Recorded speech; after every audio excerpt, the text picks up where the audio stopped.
I'm Andy Coulson, a former newspaper editor, Downing Street Director of Communications and one-time inmate of HMP Belmarsh.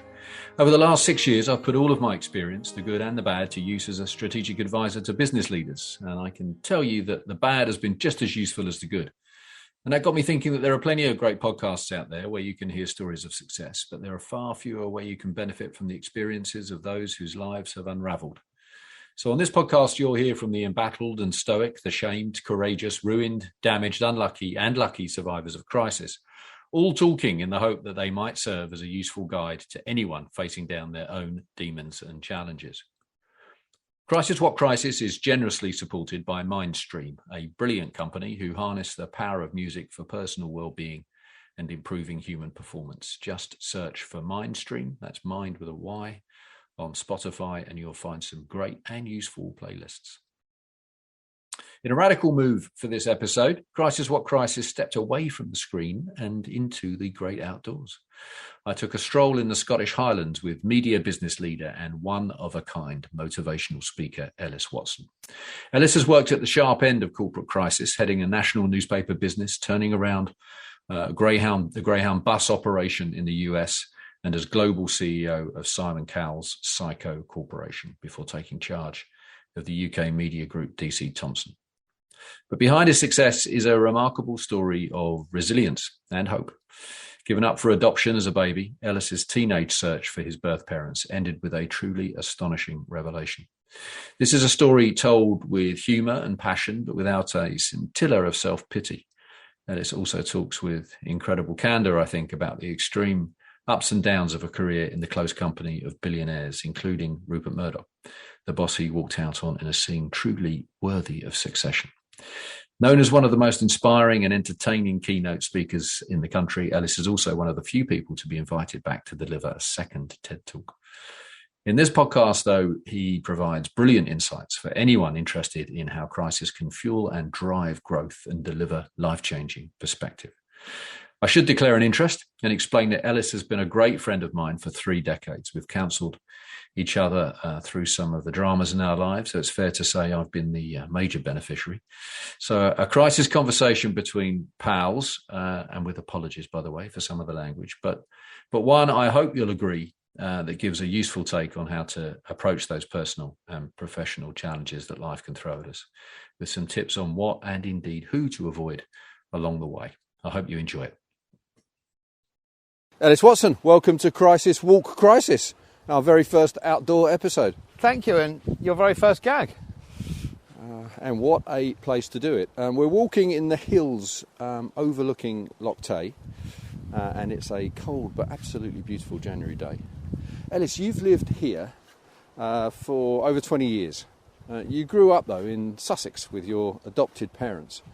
Tell us, if you don't mind, how you came to be here and what you discovered about yourself after you'd arrived.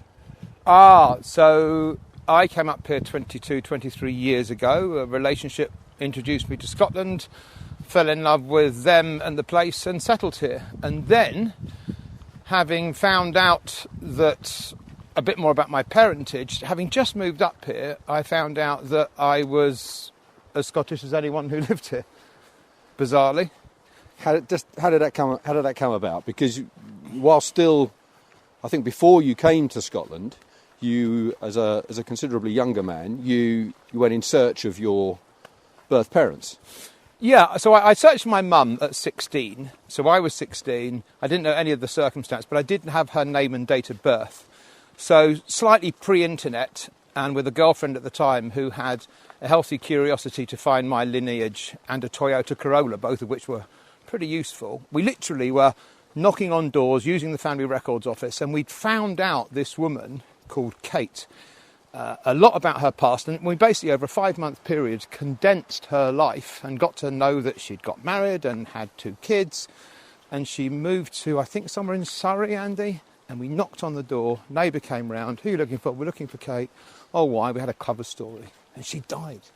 We found out she died in a car accident just a couple of months beforehand. So that's when I thought, oh, well, my mum's dead. Didn't think anything more of it. Came to Scotland through totally different reasons. As I say, a few decades later, I might be 35 years old.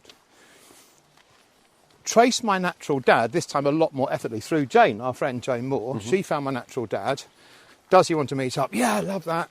Met my natural dad. And that first night we met, just after I moved to Scotland, 22, 23 years ago, we were into this amazing night where I'm meeting my first blood relative for the first time in my life. Oh, did you know the woman that you had been with has died? And he said, oh no, when was that? And I said, what, a long time ago now, it would have been like 20 years ago. And he started to ask the circumstance of me asking. And I said, yeah, I had a name and date of birth and found her. And he started to giggle. And he explained to me that when I was 18, and I think 21, and I think 30, only a few years beforehand, he'd actually reached out to this woman called Kate, found out that she was alive and well each time, to see if I'd got in contact, because he always wanted to trace me. And it transpired that I had the right name and right date of birth, but traced the wrong person. So I then find out that having spent the interim 15 or 16 years thinking my natural mum had died, not only was she alive and well, but she was also, by complete happenstance, because I'd just moved to Scotland, living 16 miles from where I'd moved to Edinburgh. Yeah. She's very much amazing, and obviously still quite young, because she's only whatever she is, 16, 17 years older than me, and she's an awesome person. So yeah, I'd moved to Scotland, having moved up 500 miles from Sussex, to find out, not only I was very, very Scottish, but my natural mum was living only a few miles from me. So I didn't marry my sister or anything like that, as exciting as the anecdote goes. I don't thanks for the expect more. clarification. In that astonishing story, there are, several moments of actual and, I suppose, potential crisis. The adoption itself, not that you, I'm sure, having been adopted as a baby, were aware of it, but the upbringing was not straightforward from that point on, was it? I mean, your adopted parents separated, and life got a little bit more complicated as a young lad. The search for your real parents, discovering that your birth mother you believe to be dead. I mean, you sort of summarised it for me very, very quickly there, but I mean, that alone must have been a pretty significant moment of crisis, or not? I think, no, that's a hell of one. I don't think I would say it as a crisis, because at the time, I think children are incredibly resilient and they normalise things. Secondly, I think that I was adopted into a perfectly lovely family who fed me, watered me, cuddled me, cared for me and gave me a good chance in life, which I pretty much squandered. I think you are right. The parents splitting up at 8, I probably allowed myself to go, oh, this is what normal is. This is all subconscious, not conscious. And then they split up. And even that was slightly weird because they kind of swapped partners. Right. And I said, yeah, well, just there it is. And then when I was sort of 16, I went to find my way in the world. But I think I did normalise it. So perhaps it was a good training for later crises or later stress, because when you roll with those punches, and not that it's particularly adverse circumstance, then you kind of, maybe it's a good training to then roll with the unknown as it happens to you going forward. But that moment then later, when you are told that your birth mother is no longer alive, yeah. Do you remember how you felt in that moment, how you dealt with that? It was kind of, I didn't feel like I'd lost someone because I didn't know the individual. I felt sad for their own circumstance because they'd, died and they'd left some kids. Yeah. And for quite a while I thought, well, that's weird because I've got half kid sister and brother, I think it would have been, and I'll not meet them. I didn't feel sad. It was, the way I describe it is, you're watching a really good movie and someone's turned it off, or the rental period's expired. You're like watching a storyline where you're about to feature into it, your script's about to come, and then the movie stops. So you were interested, and it was obviously significant to you, but you didn't feel a huge emotional investment in it. No, because by then, of course, I had the dad that adopted me, the mum that adopted me, I had the new mum that my dad married, the new dad that my mum married, none of which were related to me by blood, but yeah. From naught to, or from like a small kids to 8, I had 2 parents. From 8 to 16, I had 4 parents. The knowledge that a potential 5th had passed that I hadn't even met didn't frankly make me feel sad, which might make sound mercenary in hindsight, but I was only 16 years old and you're so self-interested. I was probably like, oh look, there's a new Madness album, I'll go and listen to that. Nicky Campbell we had on the podcast. Oh, that's an amazing Who story. is, you'll know, is so eloquent and powerful on the subject of adoption. Yeah.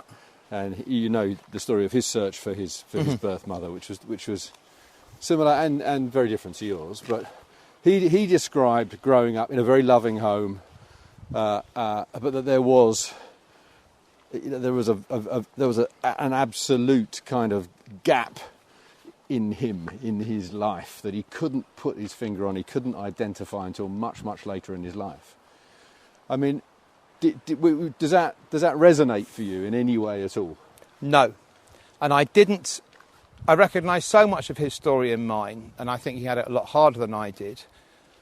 I didn't really have it hard at all. Because I didn't know any different, I hesitate without, disagreeing with him. His circumstances are different. I don't understand how, if what you see is all you know, and I always knew I was adopted, so that wasn't an issue, how you can say that there was a gap because you knew no different. I had two natural kids in the family that I was adopted into, and they had room in their hearts and their homes for one more, and the lucky sausages in the lottery of life got me. And I knew what having a brother was like and having a sister was like, and I knew what behaving and misbehaving was like and going to school was like, and I don't see why I could have known I always knew I was adopted, but not made to feel more or less special. Yeah. In hindsight, I actually now know the difference between a sibling relationship with blood and a sibling relationship without blood. It's not better with blood, but it is very, very different. Yeah. So I think in hindsight, I can say, hey, I didn't have maybe what that natural brother and sister had between each other, and I didn't have what I now have with my blood siblings, but did I feel like there was a hole? No, not at all. I had a perfectly happy, albeit entirely wasted childhood. Tell me about that day when you met your mum for the first time. Oh, it was beautiful and bonkers. So we pre-agreed to meet on a beach. We hadn't spoken on the phone. I can't remember if the amazing Jane was the intermediary. I can't remember, but anyway, we agreed to meet on a beach. She was there with her husband of some 30 years, an incredible man called Brian, who's passed away. But he was a soldier and an amazing daddy and husband, and they were so much in love. And he was very protective of my mum. She'd told him when they first met that she'd recently given away a child. So he was the only person, I think, that knew in her life. Right. And she'd harboured this massive, massive guilt. To be clear, her other children did not know. No, absolutely not. No, she then had two boys, Jamie and Pete, with the amazing Brian. Anyway, so I always knew I was alive and well and fine and adopted, and I'd been adopted into a lovely family that had helped bring me up. She didn't know that. She didn't know if I'd been adopted to Jimmy Savile or what the hell was created, So she was so nervous. She knew a few basic details. I had an accident. I don't remember what it was, but my leg was in a full plaster cast and on crutches, and for whatever reason I failed to pass this on. So we agreed to meet on a beach. She was already there with Brian, and I get out and meet her on crutches, completely forgetting, of course, and probably conveying the wrong impression. Like, my missing son of 30 years has come to see me. Tim. Oh, it's because he's dying, or he's only got months to live, or something like that. So we hug. I drop the crutch. I think, I'm not thinking about this. And it's like the plaster cast elephant in the room. You go, oh no, I fell off a motorbike or done whatever stupid thing I'd done the previous weeks or months. So yeah, it was a bit strange, but it was incredible. Was there an immediate connection? Oh yeah. I mean, we look very similar. Piper, my beautiful daughter, looks so much like my mum. It's just bonkers stupid. They are the absolute split of each other. My mum and I look a bit alike. She found it really hard because when you think about it, not only has she got this profound moment she met the son that she'd worried about, I suspect every day, or in some cases every hour of her life, with doubt and worry and guilt, this utterly needless guilt, although I understand why. She did the bravest thing ever, as far as I'm concerned. She gave me a gift. But also, I think she, without question, was extremely thrown back by the fact that I look a lot like my dad. Yeah. So this man that I know she loved and they had a relationship with and they accidentally had a child, his face was suddenly put in her face, but of a different generation. So I think she found that a bit off, and she used to stare at me so much. She also used to call me by the given name that she gave me when I was born, because Ellis was a moniker given to me, I don't know when, in a foster home, or I think Len and Jean gave it to me, the lovely parents that adopted me.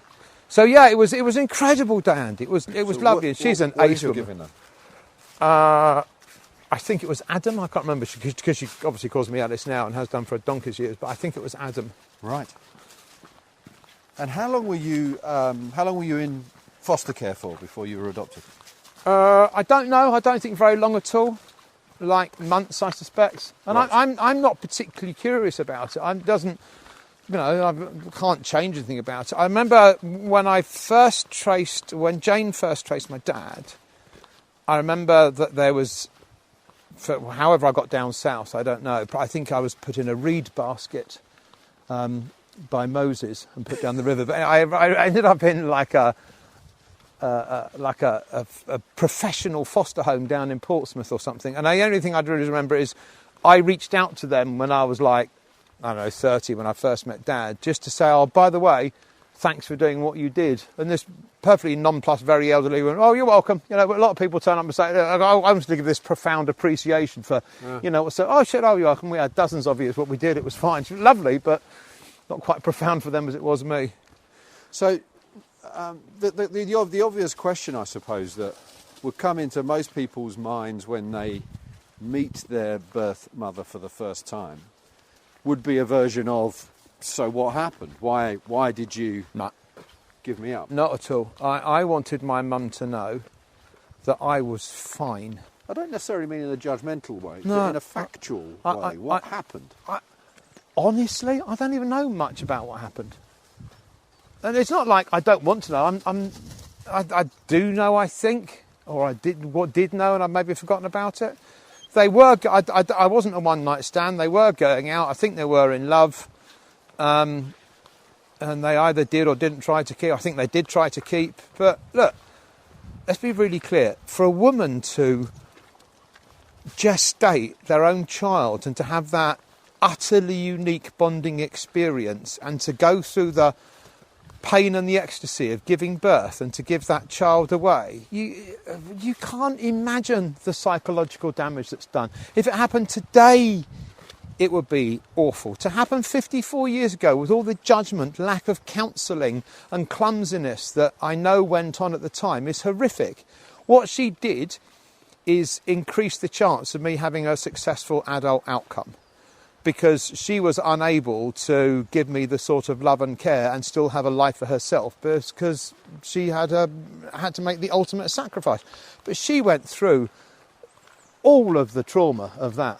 I had none of it. I was given to nice parents who gave me a great upbringing. She went through crap. But the crap was of her own imagination, her own demons, her own guilt, her own insecurity, and her own doubt as to whether I was alive. And for every person that she looked in the street, does that look a little bit, I mean, can you imagine it? It was just awful. So all I wanted to do was go, oh, thanks so much. I'm so sorry that you went through that crap and that judgment and all that horrible stuff. But honestly, I owe you the biggest debt of gratitude to have given me away, because I'm not saying I would have had a crap life, but I'm sure she would have been fine, because she's a pretty awesome woman with lots and lots of resources and, staying power. But wow, what a sacrifice, Andy. Let's talk about the journey to work then quickly, because you began work early. 17, I think, 16. At 17, because education was not for you. Just talk me through those years. And then let's pick it up when we meet, which is 30 years ago in Wapping. But those years between, late teens and when we met. Well, I had quite a studious brother and sister. My brother was a really successful sportsman, academic, went into Lloyd's of London like my dad did, and he's been in the same employer for the last 40 years very successfully. My sister equally studious, and I had the same opportunities of them, so there's no reason why I shouldn't have turned out the same. And immodestly, I didn't fail a single exam, which I'm going to be quite boastful of, until, as you know, I didn't also take one either, which is a pretty good way of getting a good track record. But I did hee-haw at school. I had a terrible work ethic and an absence of one. I wasn't naughty or disruptive particularly. I just enjoyed school for the wrong reasons. And I went to work at 16 just because I wanted to literally buy a motorbike and meet girls and that sort of stuff. And I blooming loved work. So that journey from there to meeting you was nothing more than going in every day. And I started off doing like the most ultimate boring menial thing, working in office, filing and that sort of stuff. But it was a hoot. You go into work on a Monday, people were nice to you, they wanted to make you better, you got to learn things off different people. I love the idea of being in teams and being around talent. And on Friday they said, here's some money, it's called wages, you come back on a Monday. What's not to like about work? So and then I just found my way into marketing and ad agencies. And then I was introduced to the Sun advertising account for the agency I was working for at a preposterously early age. I think I was probably 20 years old. And by then, this agency had won the Sun account, and they were chewing up account managers pretty quickly because the editor at the time, Calvin Mackenzie, was a tyrannical, bombastic kind of client. And he was chewing and spitting out account managers. And I moved in as the next one in the barrel. And he went, oh, you're right. And in the Victor Khayyam Razor method, he went, well, I'll keep this account manager as my marketing manager. So what was your skill? So 21-year-old Ellis, what is it about you at that age then? Describe what is Ellis Watson's skill at that age? Is it the gift of the gab? Is it already a kind of sure touch on what is popular and what an audience, like the Sun readership, is attracted to and wants in their life? What is it? What's the thing that you've got then that Kelvin recognised?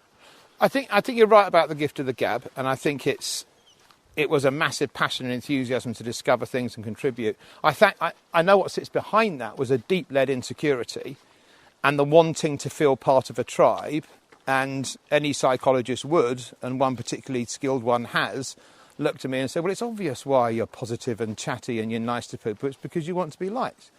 And you can, on one hand, go, well, everyone wants to be liked, but I really wanted to be liked. So I think the 21-year-old Ellis was fairly empathetic, I suspect, because my radar of knowing what people wanted, I knew was developed for sort of emotional survival reasons, if that doesn't sound too deep and knobby. And Kelvin would have recognised someone that wanted to work hard, but also, and I'm not embarrassed to say this in front of you, although others might find it weird to believe, we were like Aykroyd and Belushi from the Blues Brothers in those days. Anyone that worked on the Sun especially, but in Fleet Street, they were on a mission from God. We were like absolutely desperate to save the orphanage, and we went in there believing that we could all make a difference and needed to make a difference. So I suspect Kelvin just recognised another one to add their shoulder to the wheel, which was to make the majority of 60 million people in the UK want to read the Sun or know what was going in it every morning. Yeah. So that's a very good description of sort of Wapping and the Sun at that stage. It was a mad environment in lots of ways. It was also a sort of deeply professional environment, a real incredible work ethic. You couldn't survive without it there. It was also like a kind of roller coaster of crisis as well, though, wasn't it? Yeah. Some of the promotions that you ended up sort of running all the marketing for both the Sun and the News of the World, and some really kind of seismic promotions that given those papers' influence at the time, had a real effect and were properly kind of central to the sort of media world and way beyond. Some of which you created; they came out of your head. Yeah. But a massive sense of responsibility attached to them, and if they went wrong, as I know they did on occasion, don't know what you're talking about. Proper crisis. Yeah. A proper professional crisis. Yeah. Could have ended a lot quicker than. Your career could have ended quite quickly off the back of one of those failures. Oh, I had some career car crashes that were near fatal, some of which I nearly didn't come back from. You're absolutely right. It was, the whole culture at the time, though, was barely organised chaos, where we all sort of desperately believed in wanting to be better than the opposition. The competitive spirit of it was extraordinary. And you can sit here 30 years later and go, it was unhealthy. But at the time, we didn't see it as unhealthy. We just saw it as wanting to be the best we could and wanting to absolutely obliterate the opposition just by being better and faster and braver. And I think probably today's generation could look back at it, hubristically and say, well, you were arrogant or you thought you were elitist. And whilst we did think we were pretty important, it wasn't because we thought ourselves were ace. We thought what we did was important, and what we did had value and merit to expose wrongdoings and corruption and everything that we wanted to do in Fleet Street. I know the one that you're hinting at was the Ryanair one, which you were pretty close to. And in summary, I went to go and see Michael O'Leary, the now quite famous, charismatic and equally brave and equally pioneering and equally risk-taking businessman. These are the sort of role models I have in life. He was awesome.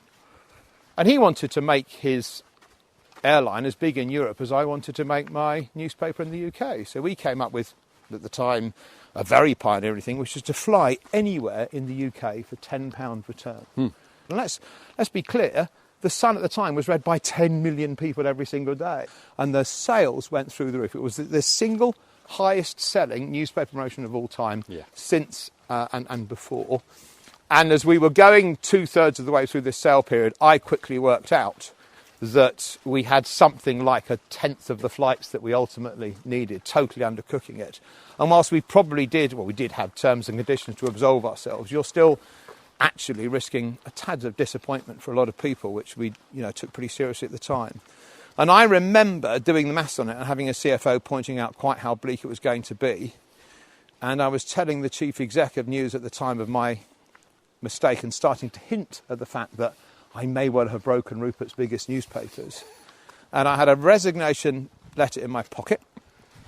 I was called in by some of your colleagues into the Sun's newsroom, and I didn't want to walk through there, and I didn't want to look people in the eye that I thought might be made redundant and couldn't pay their mortgages because I had this terrible burning secret that I'd made. Broken the paper. Yeah, I've broken the newspapers. Something that they believed in as much as I did. And there were 300 journalists. Do you remember this? With glass of champagne. There was that massive cake made for me, and I was the toast of the newsrooms, not 5 minutes before I was then going to go through the next door to go, I'm really sorry, but I think I've broken the newspaper. And that is stressful. That is a crisis.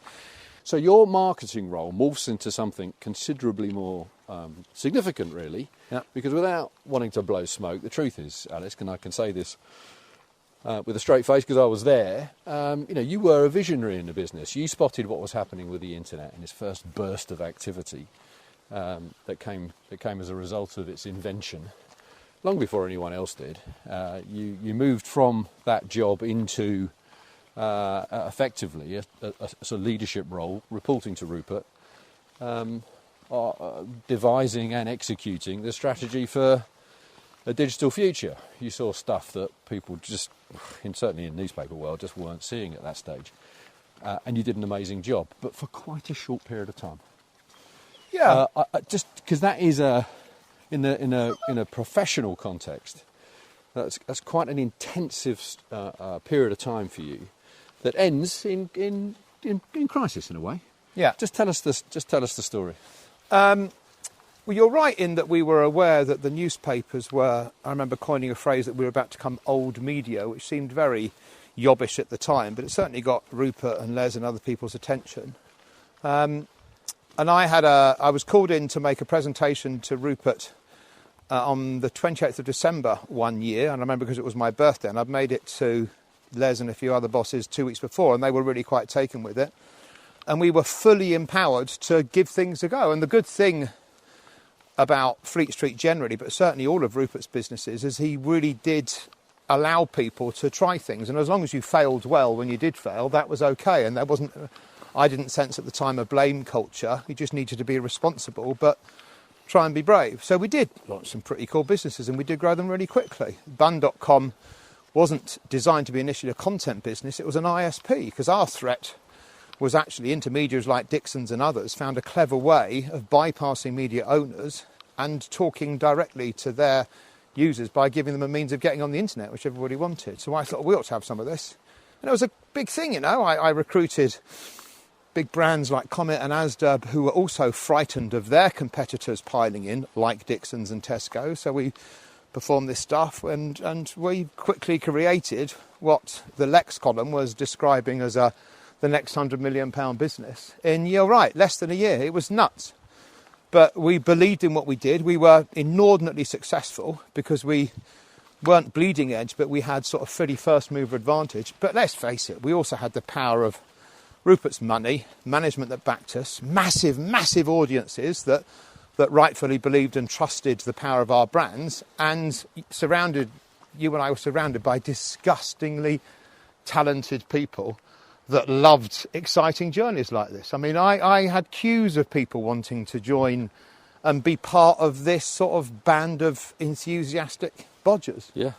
So yeah, it was a short period of time, created massive success. It gave me a profile in the company that I didn't seek, but I definitely got, that was having me flown out to see James and Lachlan and talk about, I remember meeting with people like Jerry Yang from Yahoo, and there was a few weekends where Rupert had got married to Wendy, and he'd moved it was worryingly close to Succession, if anyone's watching it.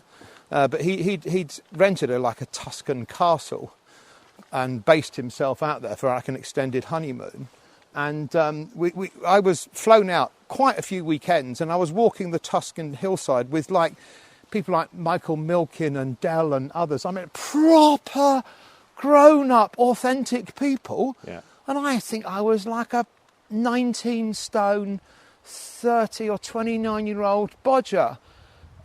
Just not making stuff up that I didn't believe, but just saying what I saw and thinking it was what was going to happen. And a lot of it was right, a lot of it was spectacularly wrong. I mean, you are in the company of someone that made Rupert realise that his about to be done or walked away from deal with buying MySpace, greatest deal ever, with all the vision of Stevie Wonder. You plough into that, Rupert. Great. I cocked up massively on the way, but we also got some things right. And that got me very much, at the grown-up table, and I was forever grateful for the opportunity and forever regretful that I totally wasted that opportunity. I was a dick. You blew it up. And you blew it up because Rupert had decided that this business that you were building, that he needed to have his son-in-law, a very nice man who we both know, in the business. And you didn't like that idea. I didn't. I think you were told that whilst sitting with Rupert in his swimming pool. It was in Tuscany, and I was asked to have a chat with him in the morning. I had a cracking hangover.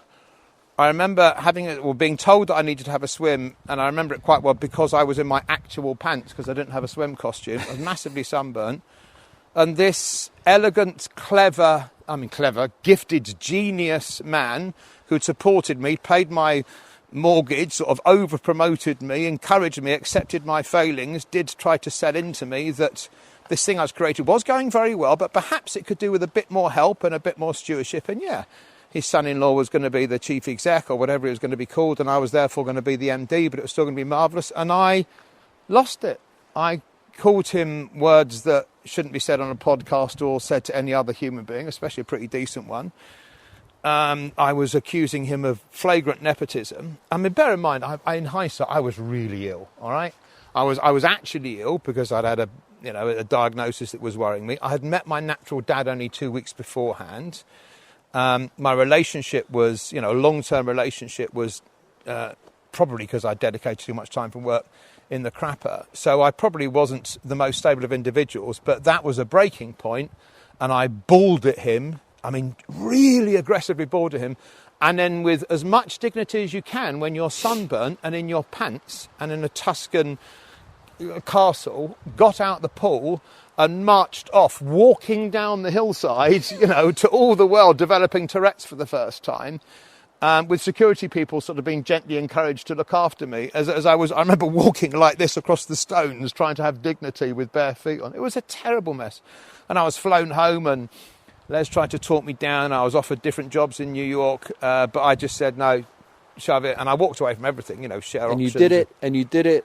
Can you remember the sort of logic as it was in your mind at that moment?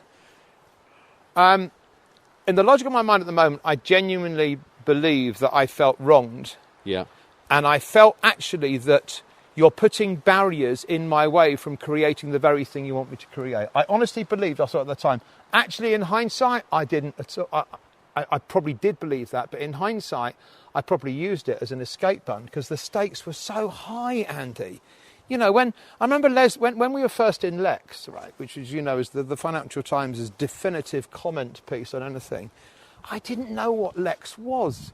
And Les was pointing out, you know, my story and our journey, and that's how stupid it was. I was preposterously over-promoted in hindsight, but at the time, I think, therefore, subconsciously, I probably used it as an escape hatch.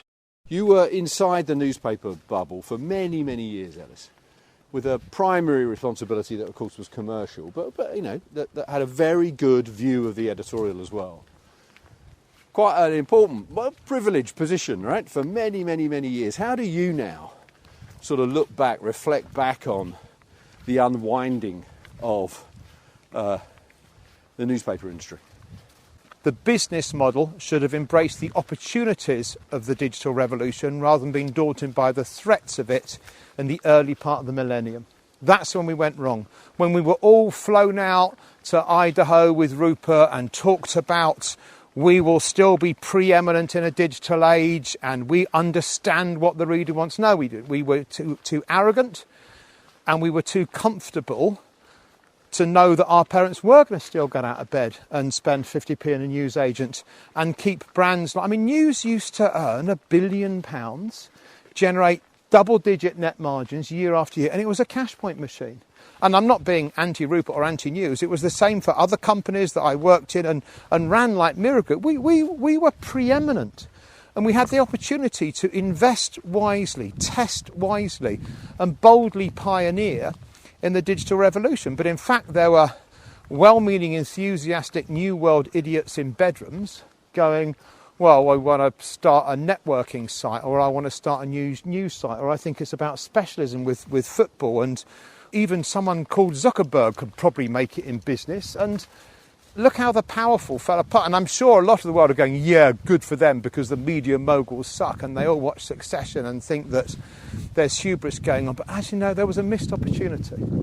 So Rupert, of course, is just one of the extremely wealthy, extremely influential individuals that you've been very close to during your working life. What have you sort of learned, you know, being so close to the very wealthy and the very successful and the very influential about crisis, how they handle it, in some cases, of course, create it, how they manage it? What's it sort of? What have you learned about crisis from those jobs that you've had? I think to be as successful as the people that you cite, you've got to have a combination of things that stands them out from the crowd. But it's not because they're necessarily geniuses. I think I've probably met 2 geniuses in my life. But the billionaires that you cite, the things they have in common are they have more self-belief than others, and they just sort of press the sod it button a bit more to go for it. They have rampant egos, but they're not prepared they're not against having those exposed to potential ridicule. So you need to have a pretty thick skin, but also a desire to be appreciated, which feels like a contradiction. But at that highest of ends, actually, you need to have both. It's really, really weird, but fascinating dynamic. And then, of course, you need to have a fair bit of luck, because for every billionaire, there's a few thousand attempted billionaires. And the way that I think they handle crisis is quite unique to all of them. I would characterise most billionaires as some of the more unhappy people I know, and some of the more unbalanced people I know. And either you need to be unbalanced to become a billionaire to have that much drive, or in hindsight, they're slightly unbalanced in the first place, and those unique spectrum-dwelling traits are the things that make them very successful. But I think the way most of them handle crisis is in direct proportion to their ego. And it's not in proportion to money. It's not necessarily in proportion to the thing that's got them in crisis. It's about how much they care about how people see them, as opposed to how much they care about how they actually behave.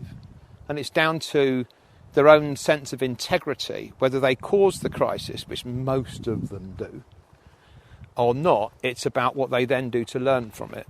And I know this isn't about you, but you're a great example of, you know, you can use crisis as an opportunity to reset yourself and behave in a certain way that says, well, I can't change what's happened, but I can change how I deal with it. So that, I think, for me, is the differentiator on those uber rich and successful people. They handle crisis well if they act with that sense of humility and integrity, or they really cock it up if they try to front it out and throw lawyers at it, or throw PR people at it, or use bullying tactics or bribes, or I've got stuff on you. And we've been part of that. You know, I've certainly been part of people that have messed up, been ridiculed in the press and handled it appallingly, or some have gone, yep, I asked up, and this has been a learning point for me.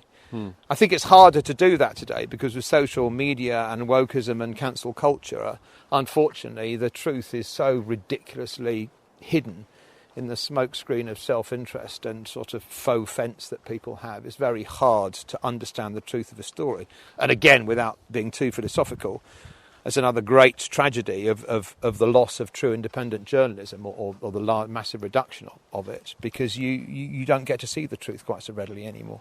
How did you handle yourself around those kind of individuals, though, in the context of the backstory that we've heard, you know, and your personality?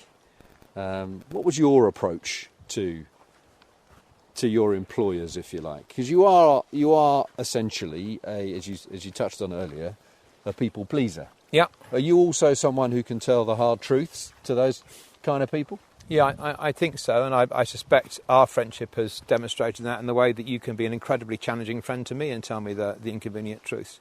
I think I handled it best, and the reason that I was probably worked well with those people, apart from the obvious stuff as you've got to be quite good, you've got to work quite hard, and you've got to be trustworthy and confidential and the rest of it, is I was never impressed by the superficial and never jealous. Those people are surrounded. The very nature of what they do is to impress with their brands, with their wealth, with their super yachts, with their planes, with their share prices, with their net worth, with their glamorous wives or boyfriends or whatever it might be. The very nature of those trappings is impressive. If you fall for that, you totally miss the point of why you might be useful to them. So you've seen good leaders and you've been around bad leaders. What is the difference, Ellis? Empathy and directness. I think directness has gone backwards in commercial cultures in the last 5 years because of the fear of offence.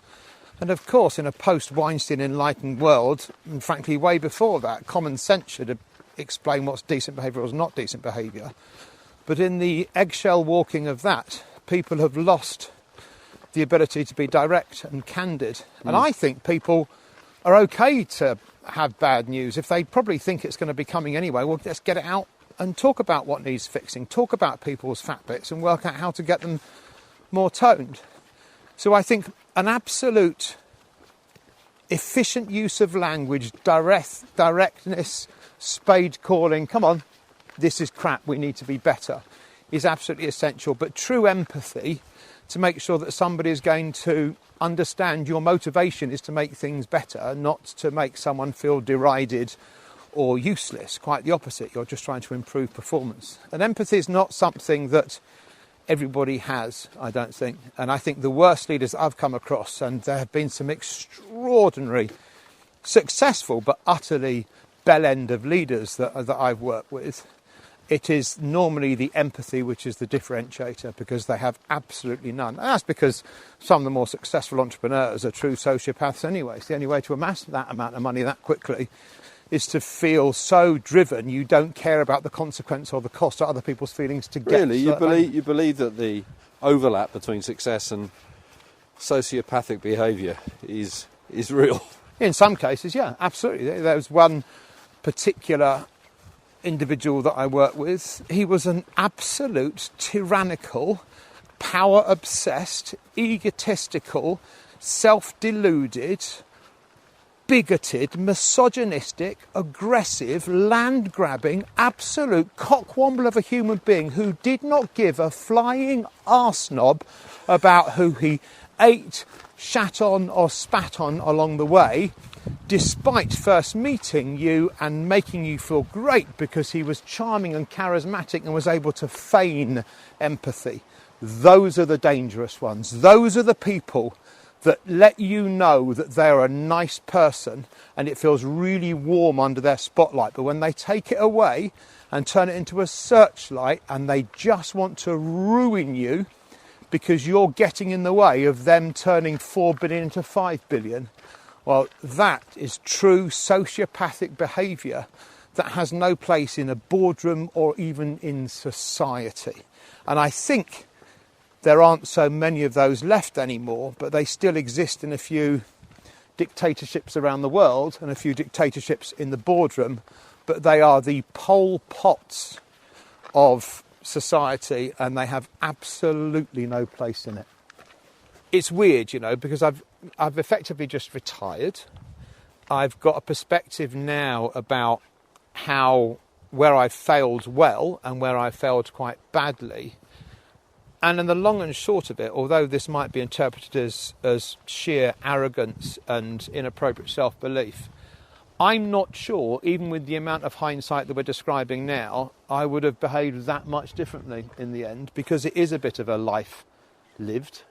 Let's face it, my race fuel in my first 40 years of life was Ginsters and Marlboro Lights. Yeah. And now I want to go, right, well, I think I should be ready for a full Ironman we should time. Explain to the listener, as this is an audio medium, we're not able to demonstrate it with photographs, but you are a 54 years old.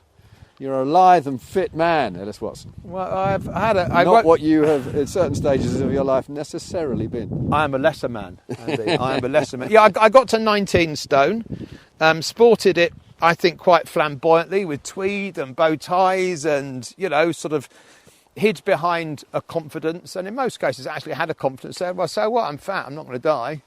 And then I got to about 45 and went, oh, no, I might actually die. No, actually, yeah.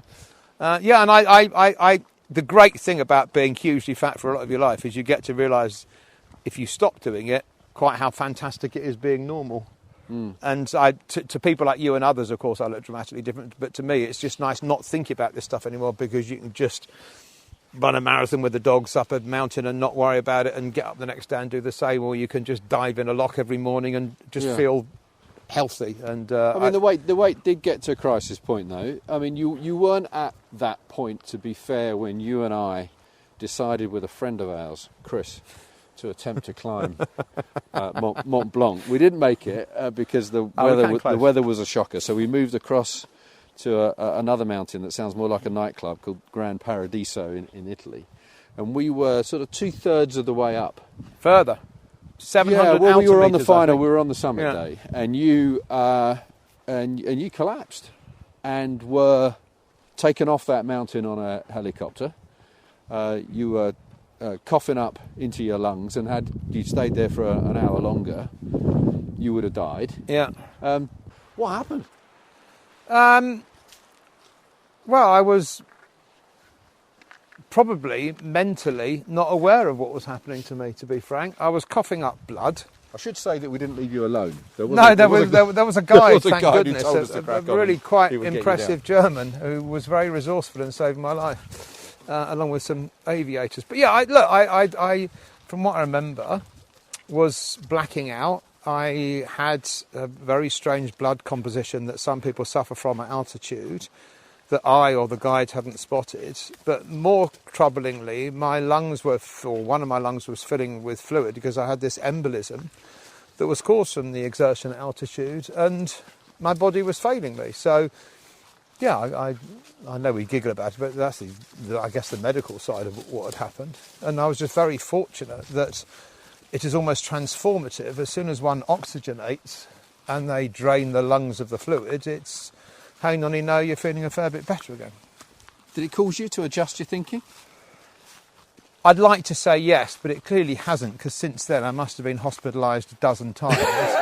At least, again, you're laughing at my misfortune, but the truth of it is no. And I don't willingly hurl my body at walls and things, but I have hurled my body at walls, you know, or fallen off bikes with you. And 5 miles from here, I, in your company, was cocking about and crashed into you, and ended up with a ripped shoulder, broken collarbone, 3 broken fingers, a couple of dislocations. Okay, so the obvious question is what on earth is going on there?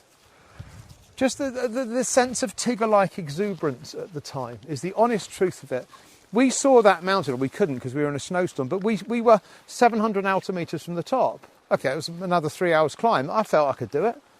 Okay, I thought I could ride that mountain bike that fast and I would enjoy the thrill of it. Okay, I thought I could run another 20 miles when I'm out in the middle of the night, and yeah, I didn't have enough energy bars on me, so you fall asleep at the mountain and cuddle up with your dog. You do. I don't actively court danger knowing that I'm taking a calculated risk that will go wrong, but I go, oh, I should be all right. Because it is, don't die on your knees, die on your feet, What do you think the chances that your end will come at a very old age, in a comfortable bed,